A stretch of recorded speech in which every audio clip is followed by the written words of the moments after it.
So let's talk about, what does a harmonizing INTP look like? Okay. So harmonizing INTPs may not know that they're INTPs at all. And in the usual spirit of the harmonizing subtype, this is usually, not always, but this is usually a more seasoned version of the type.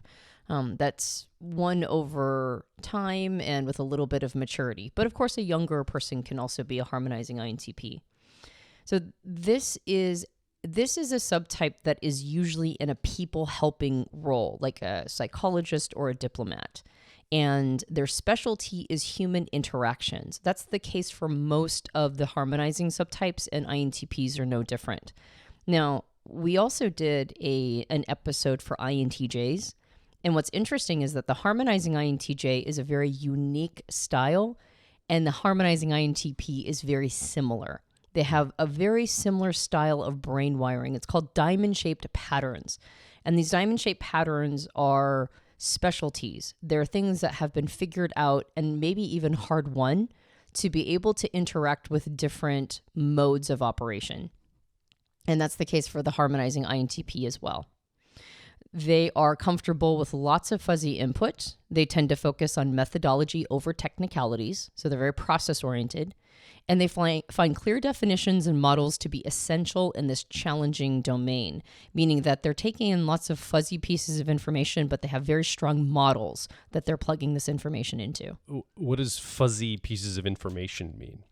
I think what that means is that they're not as insistent that other people define their terms before they take their information in. Gotcha. So some INTPs require the other person to do a bit of legwork, right? If you're gonna come to me with information, make sure you get your facts straight. I think the style of INTP is a little bit more open to letting people just communicate what's going on for them, and then the INTP puts the onus on themselves to interpret the information. So fuzzy data. Okay, that makes sense. Yeah, and that's what you have to do when you're in a more human role, right? You can't insist that the other person cross all their T's and dot all their I's, particularly if they're in a people helping role, because you're not going to require the other person to do as much thought labor. You're going to bring that on yourself a little bit more. But in order to do that, in order to interpret that information well, you're going to have a very strong storehouse of models and things that you're taking this information in order to do that clarification process. And a harmonizing INTP is more willing to take that role on for themselves. Yeah. Okay. So they are patient listeners. They can hold multiple models and methods in a light way. They're more tolerant than other INTPs, and they're able to shift with others' perspectives and needs. So unlike the dominant INTP that once they've decided on something, it's almost impossible to get them to shift perspectives, this is an INTP that isn't holding tightly to things. It's they're a little bit more open to shifting perspectives naturally and helping other people understand things by sort of flexing and flowing to match the other person. Yeah. Which is why I said they might not even recognize that they're an INTP at all, because they're using their INTP powers in order to meet the other person where they're at, if that makes sense, as opposed to requiring people to meet them, halfway or all the way. Again, they've got that diamond-shaped patterning that is unique to the harmonizing subtypes. And that means that they're going to have different modes of operation that they'll bring to different situations. And they're usually, just like the normalizing INTP has this like expertise in one thing, harmonizing INTPs have little pockets of expertise that they're bringing together and weaving together in order to do a single output, which is usually helping other people. Yeah. They experiment with questions, correlating and shifting angles until something lands, and they get the needed effect when they're helping others. But the downside of this INTP is that daily details for self-maintenance can be a major challenge. Yeah. So they are the most open, the most amenable, the most helpful, and the hardest to deal with the day-to-day life and grind. So they really need support when it comes to those aspects. They work small, personal scale, right? One-to-one or small groups. They facilitate others' potential rather than calculating odds or gains. So they're using that second function of extroverted intuition or exploration. They're using it to spot human potential more than they are leveraging, and tweaking things to get personal gain. They can sit with the person or group in a mindful, patient way, acting as a catalyst for problem solving to meet the unstated needs in the room. And because they have INTP preferences, they're able to do this in a disassociated way.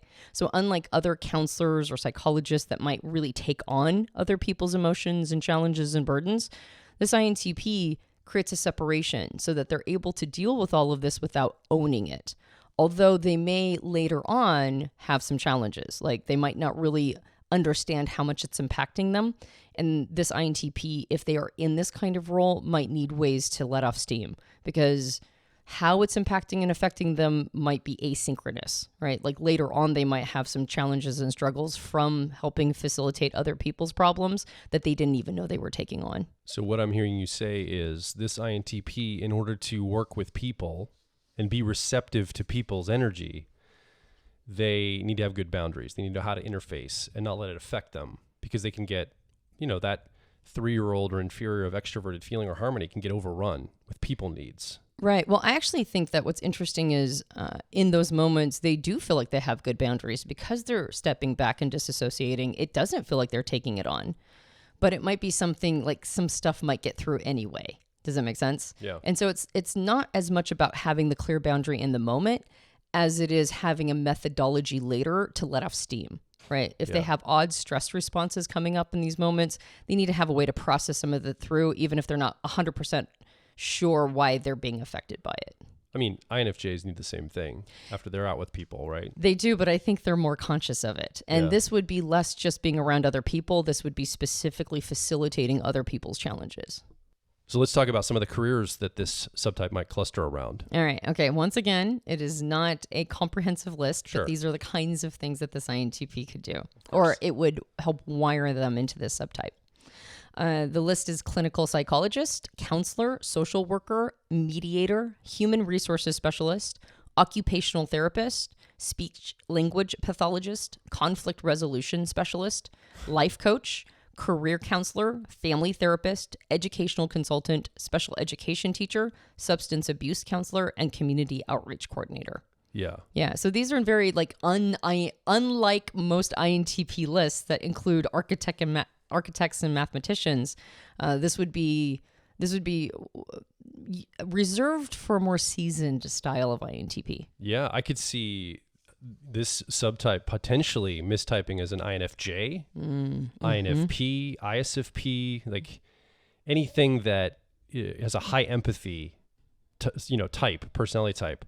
This subtype might look like those types and mistype in certain dynamics. Exactly. And the big way that you can tell the difference is the disassociation, right? The capacity to completely disassociate. Now, an IFJ type can also do that since they share introverted thinking or accuracy as one of their functions, but they're going to have a more like the reaction or response of pulling in other people's stuff, right? That's going to be less asynchronous. It's going to be very obvious in the moment. With this type, it's not going to feel like they're really receiving that information. They're going to feel like they have like a clear distinction between self and others. And it will only be something that maybe shows up later asynchronously. So I wouldn't be surprised if this type, thinks that they're a more feeler type. That said, it is not common for INTPs to be harmonizing younger in their life. It is far more common for them to step in this subtype in their 40s, 50s, 60s, much later on. It can happen when they're younger as a survival strategy to just be able to, move through the world if the world has communicated that it's unacceptable for them to be INTPs. But for the most part, this is a much later in life experience. Yeah. Let's go a layer deeper, talk about neurotransmitter. The preferred chemical is estrogen for the harmonizing subtype of INTP. What do the cognitive functions look like? That driver, introverted thinking, accuracy, and the co-pilot auxiliary of extroverted intuition or exploration. So this is the opposite subtype from the dominant. So if the dominant had both of their functions prefer an analytic bent, this would be both the functions preferring holistic. So both introverted thinking or accuracy and extroverted intuition or exploration would have a holistic expression. That makes sense.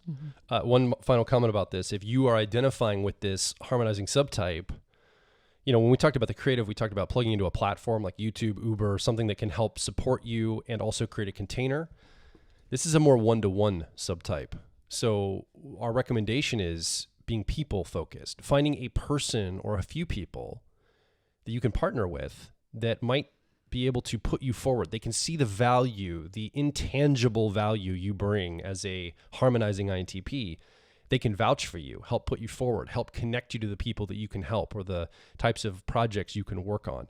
So I think this subtype is very much a people-focused subtype, and that could be a great strategy. Yeah, and you need a group of supportive people who help you get the mundane done. Yeah. Right? The day-to-day life.